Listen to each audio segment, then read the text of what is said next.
మేము ప్రూవ్ చేస్తాం, అయినా సరే మాకు కావాలని చెప్పేసి మేము ప్రూవ్ చేసామని బంపర్ మెజార్టీ ఇచ్చారండి. అది ఆయన 2019 ఎన్నికలప్పుడే సామర్లకోటలోనే మొదలెట్టాడు ఆయన జగన్మోహన్ రెడ్డి గారు.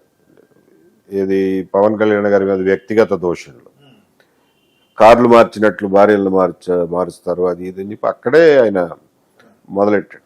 అదొక వ్యూహం ప్రకారం చేశారు. అప్పుడు మొన్న కూడా ఆయన్ని వ్యక్తిగతంగా కించపరచాలని చెప్పి దాన్ని ప్రజలు కూడా అర్థం చేసుకుంటారు కదా. వ్యక్తిగత విషయాలు నీకు ఎందుకయ్యా, రాజకీయాల్లాగా ఉండాలి తప్ప అనేది ప్రజలే అర్థం చేసుకుని జవాబు చెప్పారు.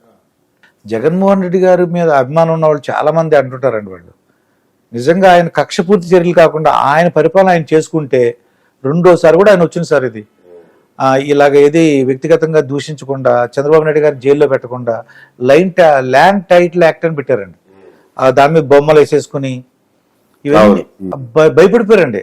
అది ఎలా వచ్చి భయం అంటే మన ఆస్తి పేపర్లో అది బ్యాంకులో తాకట్టు పెట్టుకోవచ్చంట అని ఒక వెళ్ళిందండి మెసేజ్ వాళ్ళకి. అది మెయిన్ కరెక్టే. ఆయన ప్రచార పిచ్చి చాలా ఆయనకే నష్టం కలిగిస్తుంది. అదే అండి, ఆ శరీరాల మీద బొమ్మలు, పిల్లలకి ఇచ్చిన చిక్కి అంటే మామూలుగా చిక్కి మీద కోడిగుడ్ల మీద పగలగొట్టే కోడిగుడ్డు మీద బొమ్మ వేసుకుంటే ఏమొస్తుంది? ఎటాగో పగలగొట్టేదే కదా గుడ్డు, దాని మీద బొమ్మలు ఏంటండి? పిల్లలకి ఇచ్చే యూనిఫామ్ బెల్ట్ల మీద బొమ్మలు అంటే నేను కూడా ఎవరో ఇస్తా సలహా, తప్పుడు సలహా ఇస్తే ఓకే ఓకే అనేసి ఉంటారండి. సరే అప్పుడు పోలీసింగ్ ఇప్పుడు పోలీసింగ్ ఎలా అంటే ఇప్పుడే మీరు వెరీ బిగినింగ్కి అప్పుడు టెక్నాలజీ లేదు సార్. అది ఇప్పుడు కుటుంబ సంబంధాలు కూడా మారిపోయినాయి సార్. ఒకసారి అప్పుడు కుటుంబ సంబంధాలు, ఇప్పుడు కుటుంబ సంబంధాలు, అప్పుడు పోలీసింగ్ ఇప్పుడు పోలీసింగ్ సార్ చెప్పి అదే. ఇప్పుడు నేను అనేది అదే, 30 ఏళ్లలో ఏమీ మారకుండా ఉంటుంది అనుకుంటే మనం పిచ్చితనం అవుద్ది. ఎప్పుడు ఏదో గుప్తుల నాటి స్వర్ణయుగం ఇప్పుడు దాకా కంటిన్యూ అవ్వదు కదా. గుప్తుల నాటి స్వర్ణయుగం కంటిన్యూ అయితే మీకు సెల్ ఫోన్లు రావు, గుర్ర బగ్గీలు ఎక్కి తిరగాల్సి వచ్చేది. కాబట్టి అన్నీ మారినట్టే వ్యవహారాలు మారతాయి, ప్రజల ఆలోచనలు మారతాయి, సంప్రదాయాలు మారతాయి, ఎవ్రీథింగ్ చేంజెస్. ఆ చేంజ్ని సరైన చేంజ్ లాగా తీసుకెళ్ళడం మన బాధ్యత. అది వికృతమైన మార్పులకి కారకం కాకుండా చూసుకోవాలి. అది ఎప్పటికీ మన బాధ్యత. అది మన పిల్లలకి ఏమి నేర్పుతున్నామో మన బాధ్యత, వాళ్ళ పిల్లలకి ఏమి నేర్పుతున్నారో వాళ్ళ బాధ్యత. అంతే తప్ప అన్ని దేశం చెడిపోతుంది అని అనుకోవటం కరెక్ట్ కాదు. దేశం ఏమి చెడిపోవటంలా, మనుషుల్లో మంచితనం అప్పుడు ఉంది, ఇప్పుడు ఉంది, ఎప్పటికే ఉంటుంది. కాకపోతే ఇప్పుడు ఏంటంటే అక్రమ సంబంధాలని ఇప్పుడు ఏంటంటే వాళ్ళు సుప్రీంకోర్టుకి ఆర్డర్ ఇచ్చేసిందండి. లివ్ ఇన్ రిలేషన్ సహజం నేను చేసుకోవచ్చు, పెళ్ళైనా మాట్లాడుకోవచ్చు, చెప్పి పర్మిషన్ ఇచ్చేసిందండి. దాంతో గొడవలు వచ్చేస్తున్నాయండి. వీళ్ళు ఏం చేస్తున్నారు, హత్యలు చేసేయడం భర్తల్ని, భార్యల్ని, పిల్లల్ని అక్రమ సంబంధాలతో. అది ఎప్పుడూ ఉన్నాయి దుర్గాప్రసాద్ గారు, మీరు మర్చిపోయి ఉంటారు. పాత రోజుల్లో అక్రమ సంబంధాలు లేవా? ఉన్నాయండి. సెకండ్ ఫ్యామిలీలు లేవా? ఎన్ని లేవు? కొద్దిగా ఇప్పుడు ఎక్కువైపోయినాయి. అదే అండి, ఏమి నా ఉద్దేశంలో ఎక్కువేమో అవలా. ఆర్థిక పరమైనటువంటి అభివృద్ధి జరిగినప్పుడు మగపిల్లలు ఆడపిల్లలు వాళ్ళ కాళ్ళ మీద వాళ్ళు నిలబడినాడు. వాళ్ళ వ్యక్తిగత విషయాల్లో నిర్ణయాలు తీసుకునే అధికారం వాళ్ళ చేతుల్లోకి తీసేసుకుంటారు. ప్రతిదీ కుటుంబాన్ని అడిగి చేయరు, కుటుంబం చెప్పినట్టే చేయరు. అది సహజమైన పరిణామం ఎక్కడైనా కానీ. కాబట్టి వాళ్ళు నిర్ణయం తీసుకునేటప్పుడు సరిగ్గా ఆలోచించగలిగే ఆలోచన శక్తి మనం చిన్నప్పటి నుంచి పిల్లలకు నేర్పాలి. సో దట్ వాళ్ళు రాంగ్ డెసిషన్ తీసుకోకుండా, చిన్నప్పటి నుంచి పిల్లలను పట్టించుకోకుండా మన పనుల్లో మనం ఉండి వాడు గాలికి పెరిగి పెద్ద అయిన తర్వాత మా మాట వింటలేదు అంటే ఎందుకు వింటాడు? చిన్నప్పటి నుంచి కేర్ తీసుకోవాలి. పిల్లల్ని పెంచే బాధ్యత, వాళ్ళలో సంస్కారం నింపే బాధ్యత పేరెంట్స్ది.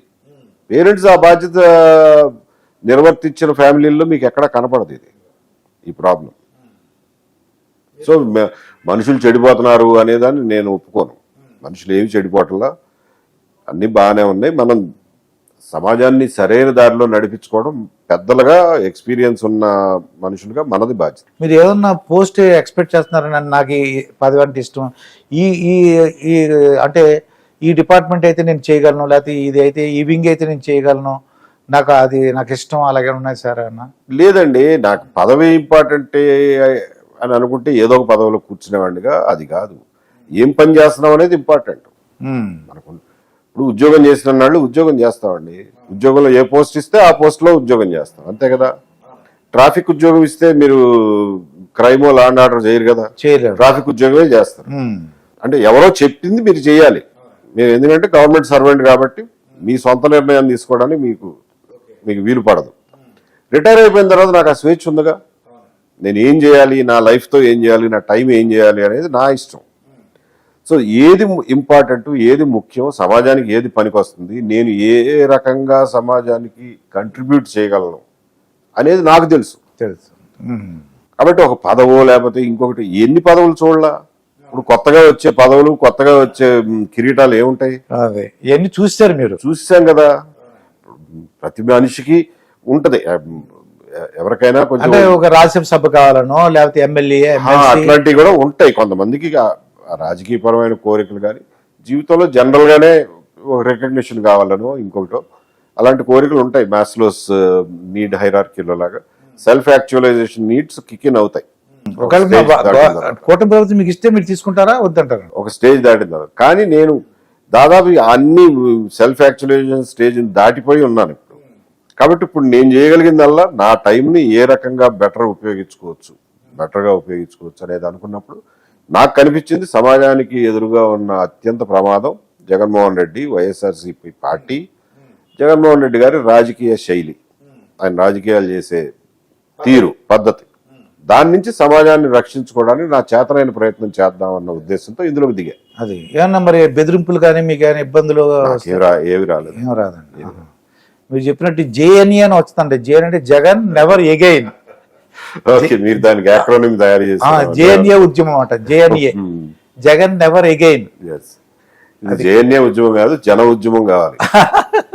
ఇది బాగుందండి. జేఎన్ఏ మీద జన ఉద్యమం రావాలి.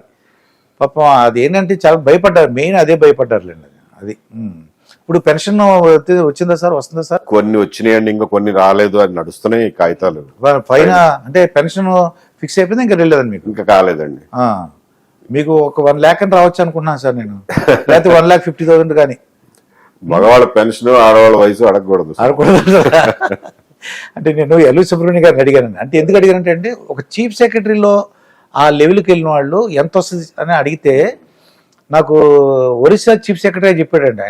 ఆయనకి 3 లక్షలు వస్తుందంట. మరి ఎందువల్ల మరి ఈయన అమ్మేసుకున్నారేమో మరి ఎల్వి సుబ్రహ్మణ్యం. రాదండి, అంత రాదే పెన్షన్ ఇప్పుడు. అయితే లేకపోతే 1,50,000 అనుకుంటాండి.